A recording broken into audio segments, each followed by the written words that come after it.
بہت بہت ہم آپ کا بھی شکریہ ادا کرتے ہیں کہ بہترین اسپیچ دی آپ نے. آپ جسمانی ڈاکٹر کے ساتھ ساتھ آپ کی اسپیچ بتا رہی ہے کہ آپ روحانی ڈاکٹر بھی ہیں. اور جو بات آخر میں پیش کی واقعی یہی بات مولا کائنات میں ایک حدیث ہے کلمات قصار نہج البلاغہ میں موجود ہے. امام فرماتے ہیں حسب منشا اگر تمہارا کام نہ ہو سکے تو پھر جس حالت میں ہو مگن رہو. اب آپ محسوس کیجئے, میں گیا تھا کانپور میں ایک محفل میں, وہاں پہ ہمارا جو ٹکٹ تھا ریٹرن تو وہ تھرڈ اے سی میں تھا, وہ ایک ویٹنگ پہ آ کے رک گیا. سلیپر ہو تو اس میں آپ جا کر کے کہیں نہ کہیں جگہ بنا کے گزارش کر کے, مگر وہ اے سی میں جو ویٹنگ لسٹ والوں کو نہیں جانے دیا جاتا اندر کی طرف.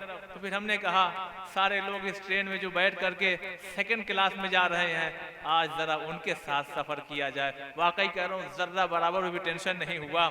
ان کا پیر میرے پاس تھا, میرا پیر ان کے پاس تھا. یہ بھی انسان ہے, میں بھی انسان ہوں. آج ذرا ان کے ساتھ بھی سفر کر کے دیکھا جائے تو کتنا اچھا لگے گا. یہ وہ جملہ تھا امام کا جس نے ہمیں سکون بخشا. اگر حسب منشا کام نہ ہو سکے تو جس حالت میں ہو مگن رہو.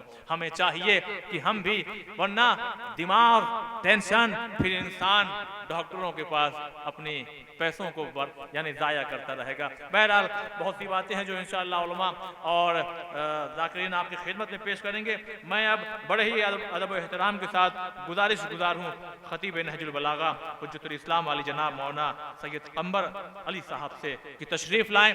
آپ حضرات سے گزارش ہے ایک مرتبہ آواز بلند نعرہ صلوات سے آقا کا استقبال فرمائیے.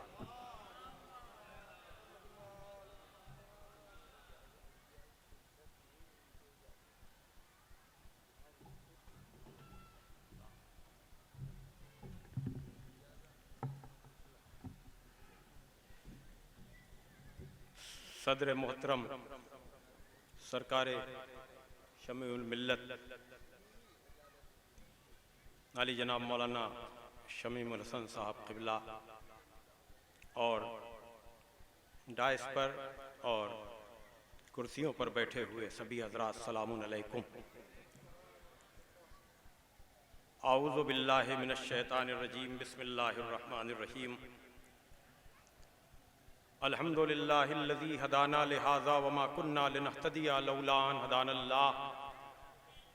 لقد جاءت رسل ربنا بالحق الصلاة والسلام علی النبی الامی العربی القرشی المکی المدنی البطی الابتہی التہامی الدافع جیشات الاباطیل والدامغ صولات الازالیل مولن الحق بالحق بالقاسم محمد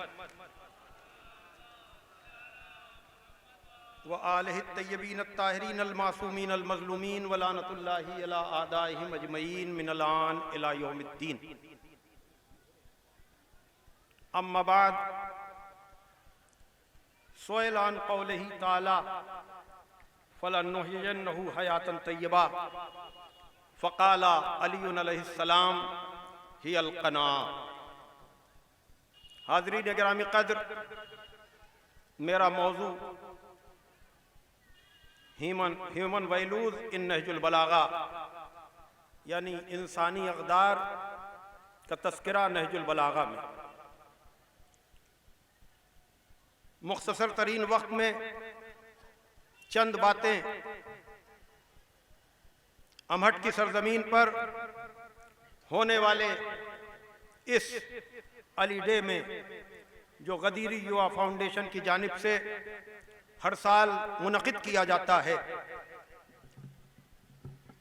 بڑی زرخیز سرزمین ہے علی والوں کی, اور یقیناً ہم نے یہاں مجالس میں بھی شرکت کی ہے, محافل میں بھی شرکت کی ہے, لیکن سیمینار کی شکل میں مولا علی کی یاد منانا یقیناً امہٹ والوں کا حق ہے. اور یقیناً اس امہٹ کی سرزمین سے بڑے بڑے پیغامات ہندوستان کو دیے گئے ہیں. تو یہاں بھی انشاءاللہ اسی طرح سے ہر سال یہ سیمینار منعقد ہوگا, اور یہ ایک نمونہ بنے گا کہ علی والے اگر محفلیں کرنا جانتے ہیں, مجلسیں کرنا جانتے ہیں, تو وہ ایسا سیمینار بھی کرنا جانتے ہیں کہ جہاں ہر مذہب و ملت کے افراد آئیں گے اور ان کو یہ پیغام دیا جائے گا کہ مولا علی کا رتبہ کیا ہے، امام حسین کا مقام کیا ہے۔ عزیزان محترم، انسانی اقدار، ہیومن ویلیوز کی اگر بات کی جائے تو انسان چاہ کر کے بھی سب ایک طرح کے نہیں ہو سکتے۔ اس لیے حل یہی ہے کہ آدمی اپنی حد میں رہنا سیکھ لے۔ ابھی مجھ سے قبل بہت ہی پرمغز مختصر ترین وقت میں تقریر کی گئی، اور یقیناً میں اس بات کو اپنے بیان سے ملانا چاہوں گا۔ قرآن مجید کی محتم بالشان آیت کہ من عمل صالحا من ذکر او انثی وہو مومن فلنحیینہ حیاتا طیبہ، جو بھی عمل صالح کرے چاہے وہ مرد ہو یا عورت ہو، اگر وہ مومن ہے تو ہم اسے حیات طیبہ عطا کریں گے۔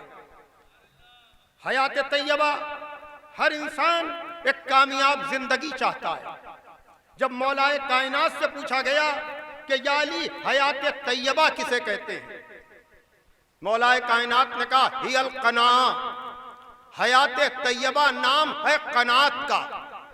قناعت یعنی کنٹینٹمنٹ، قناعت ہاتھ پہ ہاتھ دھر کر بیٹھنے کا نام نہیں، قناعت تقدیر کا رونا رونے کا نام نہیں، قناعت تعصب کی دہائی دے کر اپنی کمیوں کو چھپانے کا نام نہیں، قناعت نام ہے خدا کی دی ہوئی ساری صلاحیتوں کو پوری ایمانداری کے ساتھ استعمال کرنے کے بعد ملنے والے رزق پر راضی برضا رہنے کا۔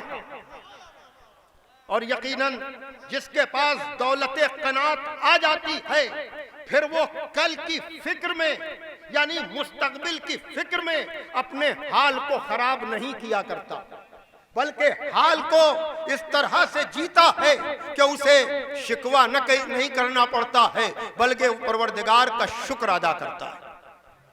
یقیناً میں بہت سی باتیں آج کے اس اہم ترین پروگرام میں کہنا چاہ رہا تھا، لیکن ماشاءاللہ سے ہر مذہب و ملت کے مقررین اور ایک سے ایک علم و فہم رکھنے والے حضرات آپ حضرات کے سامنے اپنی باتیں کہہ کر جا چکے ہیں، اور ابھی بھی ماشاءاللہ سے اہم ترین مقررین باقی ہیں۔ اس لیے میں اپنی بات کو مختصر کرتے ہوئے کہ اگر آپ ہیومن ویلیوز کو دیکھیں، انسانی اقدار کو دیکھیں، تو اس کے لیے قناعت سب سے بڑی نعمت بن جائے گی۔ دوسری بات یہ کہ مولا کائنات نے اسی نہج البلاغہ میں کہا کہ قیمت کل امرئ ما یحسنہ، ہر شخص کی قیمت خود اس کا علم و ہنر ہے،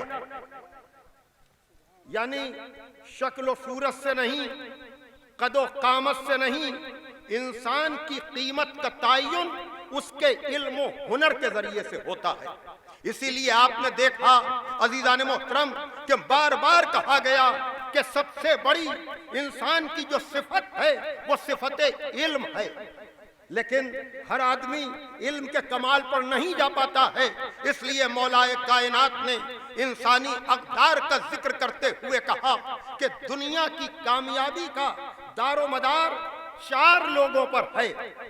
ہم سب اس آئینے میں اپنی تصویر دیکھیں کہ ہم ان 4 میں کہاں پر ہیں اور اپنی ذمہ داریوں کو کتنا پورا کر رہے ہیں۔ وہ 4 کیا؟ کہ عالم اپنے علم پر عمل کرے۔ علم بہت بڑی چیز ہے، لیکن اگر ساتھ میں عمل نہ ہو تو علم کا کوئی فائدہ نہیں۔ عالم اپنے علم پر عمل کرے، نہ جاننے والا پوچھنے میں شرم نہ کرے، اور مالدار اور جواد اپنے مال کو نیک کاموں پر خرچ کرے، اور فقیر اپنے دین کو دنیا کے بدلے بیچ نہ دے۔ نتیجہ بھی مولا کائنات نے دیا. جب عالم علم پر عمل نہیں کرتا تو پوچھنے والا پوچھنے میں شرماتا ہے, اور جب مالدار اپنی دولت کو نیک کاموں پر خرچ نہیں کرتا تو فقیر اپنے دین کو دنیا کے بدلے بیچ دیتا ہے.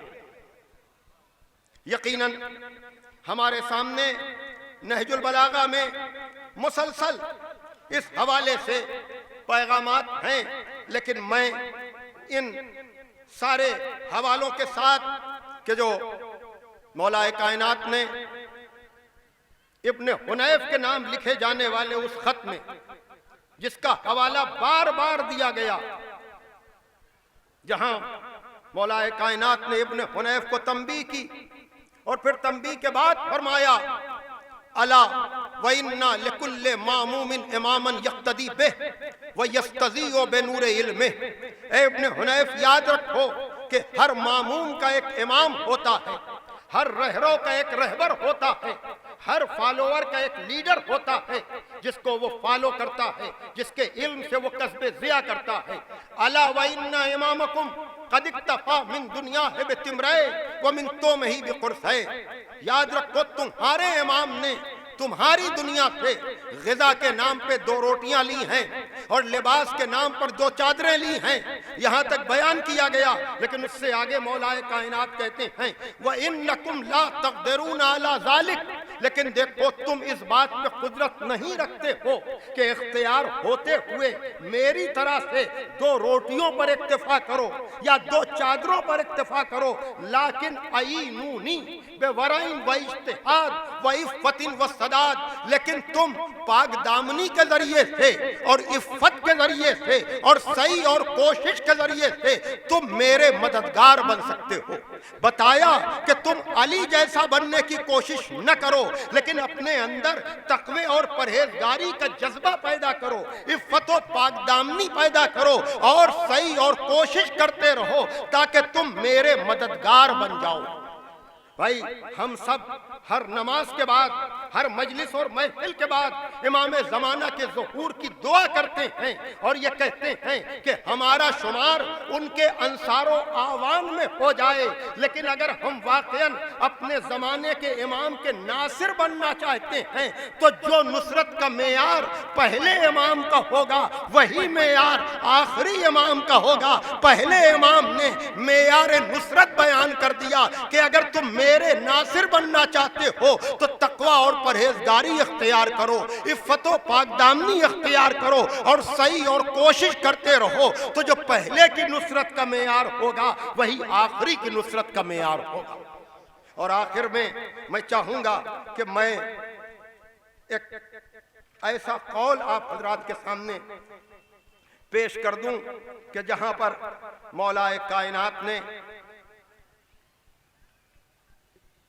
ارشاد فرمایا کہ اوصیکم بخمس لو ضربتم الیہ آبات الابل لکانت لذالک اہلا. کہ میں تمہیں ایسی 5 چیزوں کی ہدایت کرتا ہوں کہ اگر انہیں حاصل کرنے کے لیے اونٹوں کو ایڑ لگا کر تیز ہکانا بھی پڑے تو یقیناً اس کے لیے یہ کرنا چاہیے. وہ کیا؟ تم میں سے کوئی شخص اللہ کے علاوہ کسی سے امید نہ لگائے اور کوئی بھی اپنے گناہوں کے علاوہ کسی سے نہ ڈرے. امید لگانا ہے تو اللہ سے لگاؤ, ڈرنا ہے تو اپنے گناہوں سے ڈرو. اور اگر تم میں سے کسی سے کوئی بات پوچھی جائے اور وہ اس بات کو نہ جانتا ہو تو میں نہیں جانتا یہ کہنے میں تم شرم نہ کرو. اور جو چیز تمہیں نہیں آتی ہے اس کو جاننے میں بھی تم شرم نہ کرو. اور صبر و شکیبائی اختیار کرو, اس لیے کہ صبر کا ایمان سے وہی رشتہ ہے جو سر کا بدن سے ہوتا ہے. جس طرح سے بغیر سر کے بدن بیکار ہے اسی طرح سے بغیر صبر کے ایمان بیکار ہے. اور آخر میں یقیناً یہ میری تمنا ہے، میری دعا ہے، اور مولائیوں کے بیچ میں ہم جیسے ذاکروں کی یہی خواہش رہتی ہے، اتحاد و اتفاق۔ یقیناً معاشرے میں لڑائی جھگڑے ہوتے ہیں، لیکن علی کی زبان سے میں ایک ایسی بات، آخری بات جو مولائے کائنات کی ان وصیتوں میں سے ہے کہ جہاں مولائے کائنات نے کہا کہ میں اپنے دونوں بیٹوں کو، اپنے تمام گھر والوں کو، اور یہ تحریر جن تک بھی پہنچے ان کو وصیت کرتا ہوں، ان کی وصیتوں میں سے یہ اہم ترین وصیت کہ صلاح ذات البین افضل من عامۃ الصلاۃ والصیام، آپس کا میل ملاپ برسوں کے نماز روزے سے بہتر ہے۔ یہ کون کہہ رہا ہے؟ جس کی محبوب ترین عبادت نماز ہے۔ اگر وہ علی یہ کہے کہ آپس کا میل ملاپ برسوں کے نماز روزے سے بہتر ہے، تو یقیناً ہمیں مولا علی کو سب سے بڑا خراج عقیدت یہ ہوگا کہ ہم سماج میں توڑنے کا کام نہ کریں بلکہ جوڑنے کا کام کریں، سماج میں لڑانے کا کام نہ کریں بلکہ ملانے کا کام نہ کریں، سماج میں فتنہ و فساد کا کام نہ کریں بلکہ اتحاد و اتفاق کا کام کریں۔